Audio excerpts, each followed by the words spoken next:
Para filmar y fotografiar danza tenés que entender ese lenguaje. Y la manera de entenderlo es hacerlo, practicarlo. Soy Pablo Tesoriere, director de cine y fotógrafo. Haciendo documentales entré en el mundo de la danza, que es un poco el mundo en el cual me interesa, porque de alguna manera yo sentía que el trabajo corporal podía ayudar a mí en el género documental cinematográfico a expresarme. En el 2008 hago un documental que se llama Puerta 12, donde yo trabajo sobre una tragedia que pasó en el fútbol argentino y me encontraba con un problema por el cual no tenía archivo para expresar qué era lo que había pasado. Ahí se me ocurre trabajar con el lenguaje de danza para expresar por qué habían muerto esos hinchas. Y esa fue un poco mi entrada en el mundo de la danza, utilizar el lenguaje corporal en el medio audiovisual.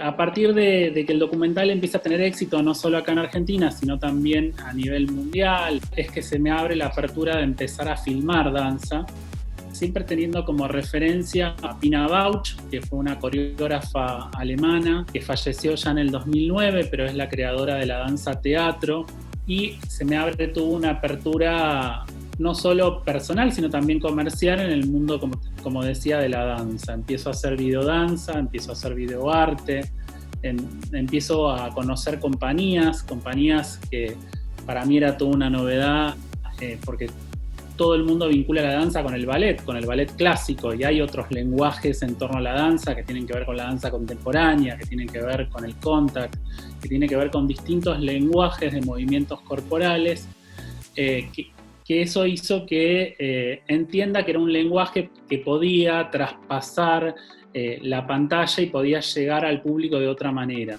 Empecé a tomar clases de danza contemporánea, empecé a entender un poco cómo yo podía filmar y fotografiar ese lenguaje y qué podía yo sacarle a ese lenguaje, siempre teniendo como antecedente esto que decía de la danza teatro también de Pina Bausch, que un poco se basa en los sentimientos, en cosas que nos pasan en la vida, como el amor, el dolor, la tragedia, la felicidad, lenguajes como mucho más cercanos al ser humano que la técnica en sí de la danza. Y trabajando en publicidad viví la llegada de lo que es el género fashion film. Tiene que ver con la llegada del internet, de la revolución de las redes. Ya hacia el 2005, 2006, trabajando en publicidad, nos empezamos a dar cuenta que el lenguaje publicitario estaba un poco obsoleto, que la gente estaba cansada de lo que es la publicidad directa, de que había que encontrar una vuelta a ese lenguaje para llegar desde otro lado. Y ahí fue como que dije, bueno, ese lenguaje de la danza que de alguna manera está muy vinculado con mi mundo, desde el videoarte, desde la videodanza y también desde el género documental, ¿por qué no llevarlo a la publicidad? Y ahí empecé como un poco a indagar en los géneros.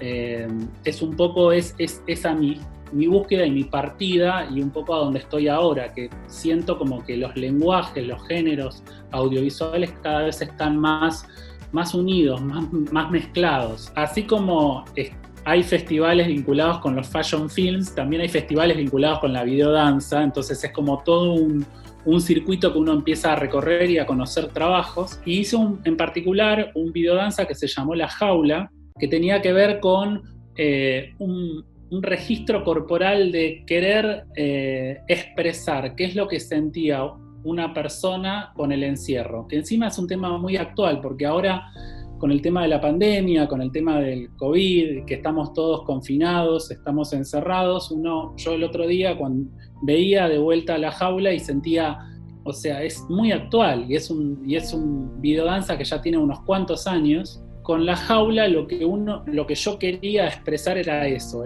con el tema del encierro, el tema de las fobias, el querer salir y expresarte. En ese sentido trabajé con un bailarín de danza contemporánea, trabajamos mucho el tema del encierro corporalmente, qué es lo que pasa con un cuerpo cuando está encerrado, cómo nos vamos encorvando, cómo vamos perdiendo la noción de la luz también. O sea, una de las cuestiones para mí fundamentales de estos lenguajes es el manejo de la luz, cómo uno con la luz puede expresar. Cuando filma danza tiene que estar un paso adelante. Si uno tarda en reaccionar, eso se ve mucho en la imagen. Uno tiene que entender de ese lenguaje y de alguna manera prevenir que hacia dónde va a ir ese cuerpo, hacia dónde va a saltar, y estar uno antes con la cámara para recibir ese salto, para recibir ese movimiento. Son cuestiones que uno las obtiene con mucha práctica y con mucho vínculo con los bailarines. Eso es como algo muy de la base también del videodanza y también del fashion film.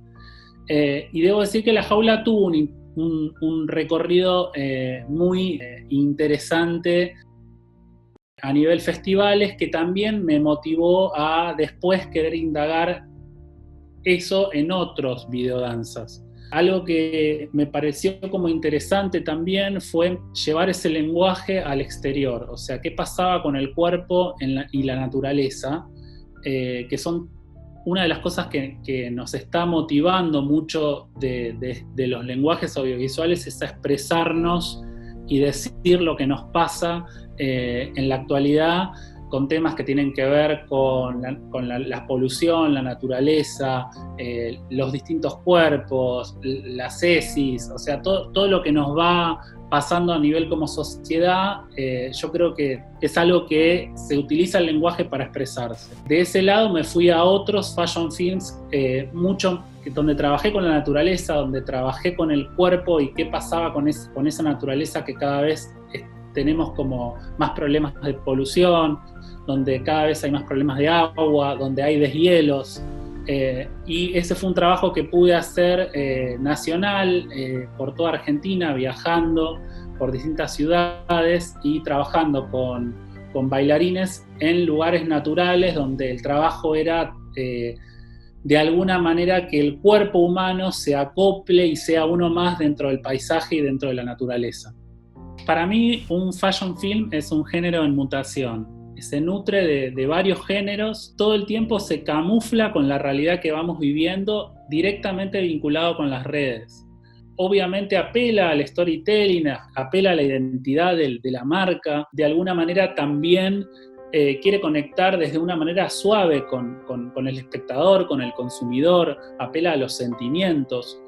No busca vender un producto, sino lo que busca es instaurar una historia, y que esa historia de alguna manera entre en el espectador como una conexión muy directa con el espectador, que lo separa completamente de una publicidad donde el fin es realmente vender el producto. En este caso lo que buscamos es que realmente el consumidor, el espectador de ese fashion film, se sienta identificado con el lenguaje que se está proponiendo, y muchas veces lo que para mí es muy interesante del fashion film es que a veces ni siquiera el producto que busca vender esa marca está en el fashion film. Eso para mí es muy interesante como lenguaje audiovisual. También indagar en la evolución de las marcas, o sea, cómo esas marcas se adaptan o no se adaptan a las redes. Me pasa como que para sobresalir o para que un fashion film se destaque, tiene que todo el tiempo innovar, todo el tiempo tiene que buscar lenguajes distintos. Lo que por ahí hace 5 o 6 años era común, el canon común de la belleza, ahora se ha mutado completamente, por eso para mí es un lenguaje en mutación.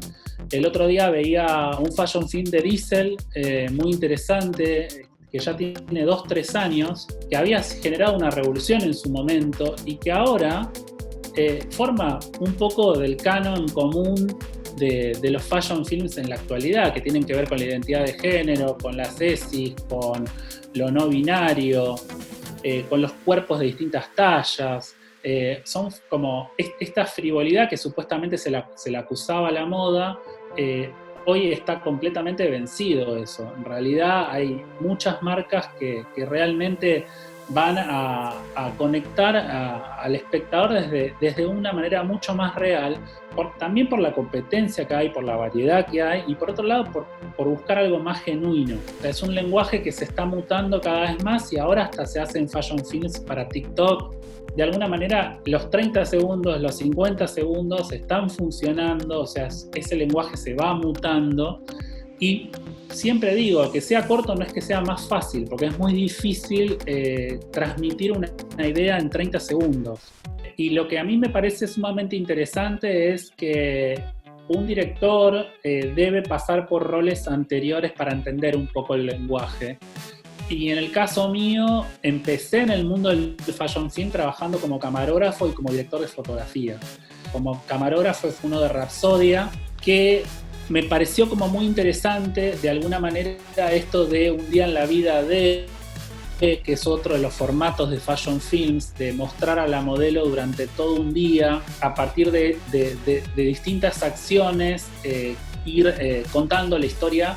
A mí me dio la pauta de que ese lenguaje corporal que venía absorbiendo de la danza podía de alguna manera traspasarlo al lenguaje de moda, con modelos también, tratando de que generar algo lúdico, de que jueguen con la cámara, de que se relajen. Esta idea de la modelo posando que ya no funciona. De alguna manera se busca como cierta naturalidad, cierta conexión de la modelo con la cámara, con algo para mí muy lúdico. O sea, siempre que entro a un rodaje, lo primero que hago, ya sea una modelo, una actriz o una bailarina, es jugar, divertirte. A partir de que uno desarrolla algo lúdico, algo de juego, luego uno puede ir dando pautas. Luego dirigí uno de Absolute, que lo hice abajo del agua, que era un lenguaje que a mí me parecía sumamente interesante. Yo soy buzo, soy instructor de buceo, me especialicé en fotografía subacuática, y teniendo el background de lo que era la danza y el lenguaje de la danza, me parecía como algo muy interesante para jugar abajo del agua con una bailarina. Obviamente teniendo en cuenta que Absolute es transparente, el agua es cristalina, jugar con la botella abajo del agua, ver qué se podía hacer, y la idea me pareció sumamente atractiva. Eso, obviamente, todos los géneros se nutren de todo. Eso me disparó a mí todo un mundo abajo del agua, y empecé a hacer fotografía abajo del agua, empecé a hacer videoarte abajo del agua. O sea, era imposible que me saquen de abajo del agua, hasta que dije, bueno, ya está, ya experimentamos, hicimos de todo abajo del agua. Y a partir de eso hice también fashion films que me parecían también interesantes de pelo. Porque de alguna manera el pelo en movimiento también es un lenguaje de danza. Y ahí esa parte del beauty que estaba como bastante acartonada, bastante estructurada, la belleza perfecta de todo lo que tiene que ver con maquillaje, peinado, que son como imágenes muy icónicas, perfectas de alguna manera. Me parecía interesante romper ese lenguaje y empezar a jugar con los movimientos, con las cámaras lentas.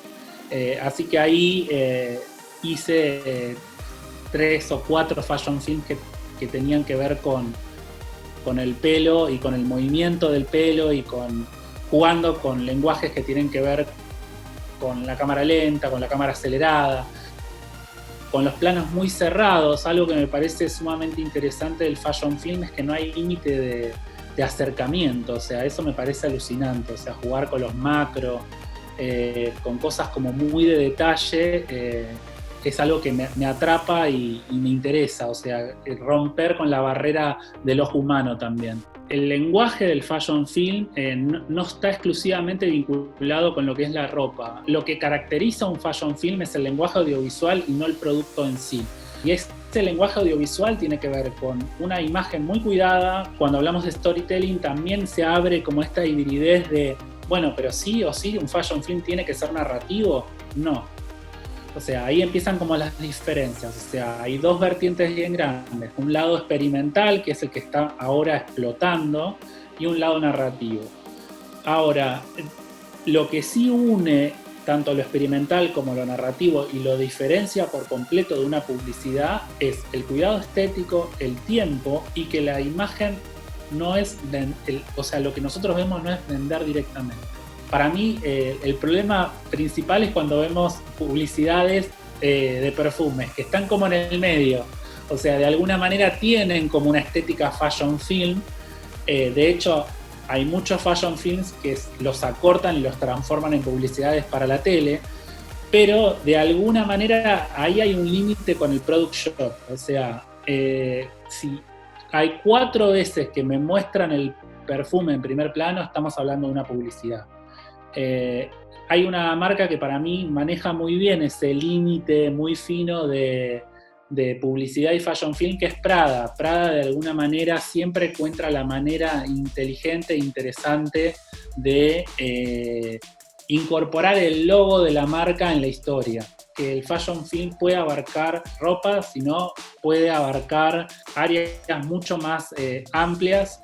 De hecho, las automotrices también están creciendo un montón con fashion film, son muy interesantes. Un artista que descubrí hace muy poco, que me parece muy interesante lo que está haciendo en redes, es Juno Calypso, que es fotógrafa y realizadora audiovisual, trabaja también con lenguajes muy de las redes, y me parece sumamente interesante cómo trabaja la parte corporal, el cuerpo femenino, y cómo lo ha instaurado temas complejos que tienen que ver con la violencia de género, con el feminismo en redes, y me parece como muy popular. Eso me parece interesante, cómo una persona traspasa la parte intelectual y se convierte en popular. Después, si yo tengo que ir hacia las personas que realmente me han influenciado siempre, son personas que han trabajado con romper límites. Un artista que siempre me interesa mucho ver lo que hace es Marina Abramovic, desde el lado del videoarte, desde el lado también de las videoinstalaciones, del trabajo corporal, del desnudo, del ir hacia esos no límites, y eso yo lo he llevado a mi trabajo corporal, tanto en la fotografía como en trabajos audiovisuales de videodanza y de videoarte. Otro artista que sigo mucho, que está en la bajada de línea de Pina Bausch, es Dimitris, que es un coreógrafo griego, Dimitris Papaioannou, que trabaja también con lenguajes que a mí me interesan, que son el movimiento corporal por un lado y el desnudo por el otro, y son como lenguajes con los que me manejo cómodo. Vuelvo a decir, todos los artistas que me interesan de alguna manera son artistas que rompen barreras de límites y no límites, que van más allá de algo estético. Si hay algo que he descubierto, sobre todo hace ya unos cuantos años, es que también el fashion film de alguna manera se ríe de la estética, se ríe del lenguaje en sí mismo, y rompe con esas barreras y va hacia lenguajes mucho más serios, de búsqueda mucho más social, y eso me parece sumamente interesante como lenguaje. Yo ahora estoy trabajando mucho con técnicas fotográficas antiguas que se desarrollaban en el 1800, donde hay una mezcla de archivo y de lenguajes también corporales y de búsquedas de laboratorio. Esta mixtura de géneros para mí es lo que hace interesante a los artistas, que no se quedan en una estética fija, que buscan todo el tiempo reversionarse, y lo que incorporo.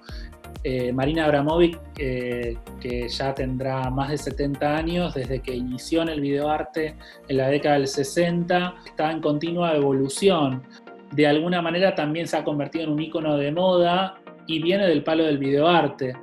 Entonces me parece interesante ese tipo de artistas que tienen como un recorrido tan amplio. Para la persona que se quiere iniciar en el mundo del fashion film, lo que primero recomiendo, que lo hago yo también continuamente, es ver material todo el tiempo. ¿Qué es lo que se está haciendo? ¿Quiénes son los artistas que aparecen, los artistas emergentes? ver también que para mí es interesante, el fashion film también abrió un formato de serie. Que eso es un lenguaje muy propio del fashion film. Uno puede ver Dior, Miu Miu, que hacen una serie de 4, 5, 6 fashion film que tienen una continuidad, y es interesante ese tipo de lenguaje. Entonces lo primero que les inculco es a que vean mucho material. Por otro lado, que investiguen también los géneros de los cuales se nutre el fashion film, que para mí claramente hoy en día es, por un lado, lo que es el videoarte, el videodanza, que está muy incorporado en lo que es el video experimental. Por otro lado, lo que son los cortometrajes narrativos. Y hay una arista muy fuerte, muy presente siempre, que es el videoclip. O sea, una de las cosas de las cuales se nutre mucho los fashion films es de los videoclips y de la música en sí. La música es fundamental. Ahora lo experimental es la rapidez, es cómo llamar la atención, es las supercapas, la mixtura de géneros, la mixtura también de algo que cada vez es más notorio, que es lo vintage. O sea, lo vintage súper presente, los lenguajes analógicos, la presencia de los ruidos como VHS, fílmico, Super 8, esa idea de cíclico, de que todo vuelve. Bueno, el lenguaje audiovisual del fashion film también es como que, bueno, aparecen esas imágenes que parecen que son de los 70, pero no, son de la actualidad, porque se trabajan con filtros. O sea, es como un género que está todo el tiempo en crecimiento, todo el tiempo va mutando, y lo del año pasado ya es viejo de alguna manera. Para mí el fashion film es un género híbrido y está en continuamente mutación. Se nutre de muchos géneros, todo el tiempo hay una continua modificación de este lenguaje, y por eso para mí es completamente híbrido y está en continua mutación.